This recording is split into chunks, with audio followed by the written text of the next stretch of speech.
Hello everyone, thank you for tuning in and joining us in this amazing conference. If you're wondering why I'm looking down, it's because my script is underneath the camera, and I wrote a script because I wanted to stay on topic. So I appreciate being part of this so much, and to helping educators across the state. It's so nice to virtually meet, embrace, and empower you. So my name is Miss Alicia. I run the company The Art Child LLC, where we cater to children ages 2 and up to provide them with therapeutic art and education. We also help the parents understand that it's more about the process, not the product at this age, and to teach new coping skills to those children that they can use in school or wherever. I'm a teacher, a certified therapeutic art coach, and currently doing homeschool due to, you already know. I've been in the education field for about 7 or 8 years now, and I love to help other educators with ideas and suggestions to make their life easier, their teaching easier, provide tips, maybe make different suggestions. I really just like being in the classroom. It's really fun for me, and I want all teachers to have success. So my main goal is to bring in more art process practices. I might refer to it as APP because it just sounds easier and sounds more fun. Into your classroom, using the standards that you're already using for your curriculum, and maybe just helping you modify them so that it can transition into an art lesson. So, and in this process, doing something creative is where the children will learn, because it's a hands-on experience, and that's why I want to offer more information on how to do just that. Incorporate art into your Common Core curriculum to produce better outcomes when it comes to testing child's knowledge on math, science, literacy, history, everything. So with my supplemental homeschooling, I use the Connecticut ELDS for my preschooler and the Common Core learning standards for the kindergartner going into first grade. And I'm also a member of the Nyack website, which has many more resources. I'm a member of Nyack, which offers more resources, and it's the National Association of Education of Young Children.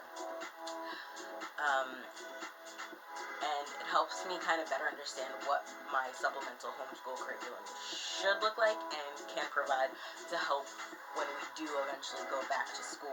Like, it'll help the teachers. So at the end, on my last slide, I will list all the resources that I think will benefit you, and I will have a section on my website, theartchildllc.org. It'll say resources, and there'll be a tab for Melanin Magic Conference resources. There are also a few more resources that I use in conjunction that I think every teacher should have in their libraries, and I'm going to mention those now. One being the Creative Activities for Young Children, and the Art Teacher Survival Guide for Elementary and Middle School, because in there you can find a lot of lessons that may already apply to what you're doing in the classroom. So I also believe in planning way ahead of time, because modifying a curriculum or even just a few lesson plans can take you some time, and I'm a person who likes my sleep, so I like to plan ahead, and there really aren't just enough hours in the day. So I want to share a quick math lesson as an example. For this math class, our standards will be the Common Core Standards Content 3, GA 1 and 2, which are to reason with shapes and their attributes and partitioning shapes into equal parts. So this is going to be a very simple geometry lesson that can easily become a really fun art project. So an example of those core standards are cutting a square into a triangle. Like, they know it's a square, they cut it in diagonal, now it's a triangle. What can we do with that? And I'm using it at the 3rd grade level, if you didn't realize that when I said the standard. Because I think most of the teachers here are elementary and up. So, to note, the art part of this is geared towards kindergarten to 8th grade. So, in that itself, it's just saying something. Like, this art can transcend to all ages, and that's what we want, because that's the way, even as adults, that's kind of the way we learn. Like, we need something hands-on. Like, give us the instructions, we'll go do it. We read the better example. Think of an IKEA cabinet. You see the instructions, those make no sense. You start putting it together anyway, and then you realize, I did this wrong. But you're you're going through the process, and you're figuring it out. And that's kind of what art does for kids. And I hope that made sense. If you have any questions, please feel free to contact me. At the end of the slide, my information will be there. You can contact me directly. So yeah, I just kind of stopped in the middle of elementary school, because, like, third is middle. I just said that. So, this project, if you want to follow along, is going to be a geometric cutout activity. What you need is 2 pieces of paper, some glue, and scissors.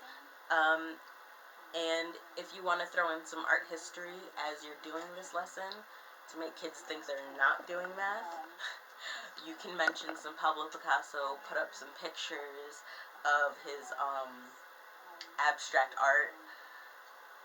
So, and it's his abstract art and cubism is what it actually is, because these shapes are going to create something.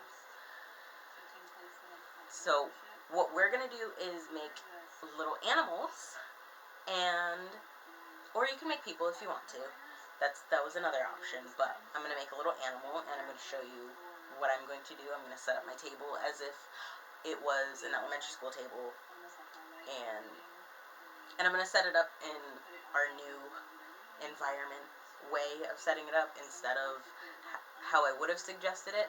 The way I would have originally suggested it is to have pre-cut big shapes and tell the kids to cut them into as many different shapes as they can, but there would be, like, maybe a giant triangle over in the library section of your classroom. There may be a giant square in the back of the room near the cubbies or something, and they have to go get one of each shape, bring it back to their table, and start making different shapes, like make rectangles, make trapezoids, make rhombuses, make what's another shape? Ovals. So you can also, what I also had written down is, if you have these materials set up at the desk during the math lesson, you could have a mix of both and tell them to cut it into tell them to cut it into a different shape, like, say a circle, cut it in half, semicircle, and put them, I just said all that. So when they're moving about the classroom, it promotes learning, because it's proven that it promotes brain recall, and it produces more, it helps with executive functioning. So, but what it also does for your classroom, because every classroom has one, maybe a few, kids who can't sit still, or kids who have their own IEP, art actually helps students who may have those behavior disorders. Maybe they have ADHD, maybe they're a little on the spectrum, like, wherever. It helps them move around, experience new things, but in a calming environment, rather than, like, 50 things going on at once. So, to follow up with this activity also, and to make sure like your kids are understanding and you're actually teaching those core standards, you can add a little writing component to the end of it. You can double that as like part of your Common Core language standards. But right now we're going to focus on math, and we're going to do a little hands-on experiment. So, if you got your paper, I'm going to do a little part of that, and then I will give some more examples in my slides, and leave you with resources and information there. So, let's switch views. Alright. So for my geometric shape cutout, I've already picked my 2 yellow pieces of paper, and I'm going to make a kitty cat. So I thought of what shapes I would need for that, and I drew them in red. So I started drawing a circle, and then I realized, well, I need a tail. So I've made a semicircle, the trapezoid for the legs, a square for the body, and a circle for the head, and 2 triangles for the ears. So this is something you could have like set up. You could have it in a little baggie, pre-prepped, like have a few like saying, alright, this bag makes an elephant, this bag makes cats. Or have the children come up with those ideas themselves. I also have some glitter glue here. I was going to add googly eyes, if I can find them on my desk. And I'm going to also show you the 2 books that I was referring to. I have the 10th edition. This is the Creative Activities for Young Children, and it's good for early childhood, so from preschool to elementary school. And it has some good references and suggestions and things. My guilty pleasure is reading textbooks, so I have a lot of them. And then the other one I have is the Art Teacher's Survival Guide for elementary and middle schools. This is the 2nd edition, but as you can see, it's for grades K through 8. And I'm sure some of the art teachers in the class use it, but the project we're using, which I found to match the standards that we were discussing earlier, is the geometric cutout animals inside of here. And it's not a very good picture, but if you can see, this is one of the outcomes that could happen. It's a little giraffe and I think a bunny, not a bunny, it looks like it has ears like a bunny, so I thought it was a bunny.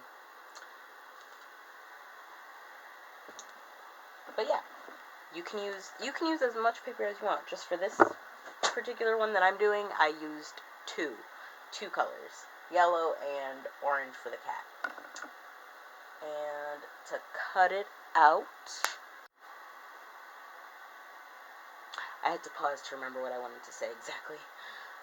There's also another way you could do this to make it more like artsy and fun and messy, which I'm going to show pictures of what I did with my kids. We did the geometric shape cutouts, but after we did that, we looked at the shape and we said, alright, let's make a monster. But how are we going to make this monster? Let's use puffy paint. And if you don't know, puffy paint is, I'll put the recipe up somewhere or in the resources, but it's glue and shaving cream. That's it. And then if you want to add colors, I don't recommend using food coloring unless you're going to wear smocks because it will stain your hand. I had red and pinks all over my hand a couple days ago because I was taking pictures for the conference and we did the craft together so I could show you guys. So my hands were very messy. But it was fun, and like the kids had fun. And then after, I asked him, what shapes did we use? Like, what do you see in here? And what shapes can we make with this? And again, he's kindergarten, but still, this art lesson goes from kindergarten up to 8th grade.